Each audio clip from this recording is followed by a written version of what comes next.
coming from a guy that's never done anything like this before, putting down a new floor, it's not that hard. If you're new to my content, I don't have any experience doing this kind of stuff. I just decided that I was going to learn. So you're not going to get a flooring tutorial out of me here. I'm not here to teach you how to do this type of stuff. I'm here to show you that anybody with no experience can learn how if they want to. If you didn't grow up learning how to fix things and working with tools, it's never too late to learn. And this is part 4 of the project, so if you missed the other parts, go back and check them out. If you see people doing this stuff on social media and you think like, oh man, I wish I could do something like that, it's not that big of a deal. All you need to do is the research. Fixing things is just a simple step-by-step process, and once you figure out the process, you just go step by step. And my assistant Murphy here, who's wise beyond his years, has informed me that one of my planks is not connected properly. So I'm just gonna take it apart and I'm gonna redo it. It took me about 20 minutes, no big deal. I learned from my mistake and I'm gonna move on. Don't let being afraid of making a mistake stop you from learning new things. Mistakes are no big deal. As long as you learn from them, you're gonna be all right. Now I'm approaching the final end boss of this project here. This is our dining room, and this floor, it's real old. So these tiles probably have asbestos in them, so I don't want to rip them up. And there's some lumpy areas, so I'm going to lay down the 1/4-inch OSB board as a new subfloor. I know you could put it over top of the tiles, but because of the lumpy areas, I think I'm going to get the best solid connections with the click planks if I put down a new subfloor.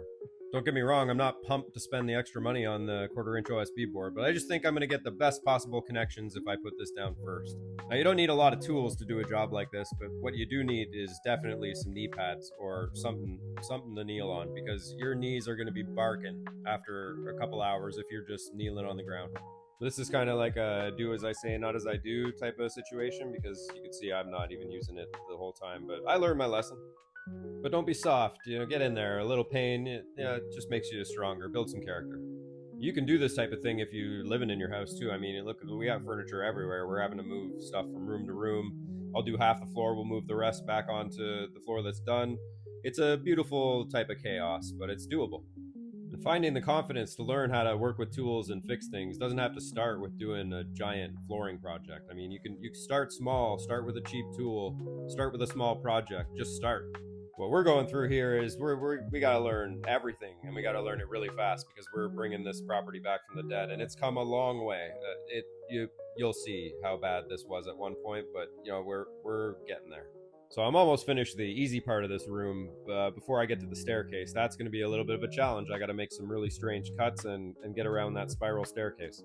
So if you like this video and this content's for you, go back and check out the other parts. I mean, if you need motivation to start learning how to do something like this, just look at me. I didn't know how to do any of this, and I've figured it out. And there's no reason why you can't do the same thing.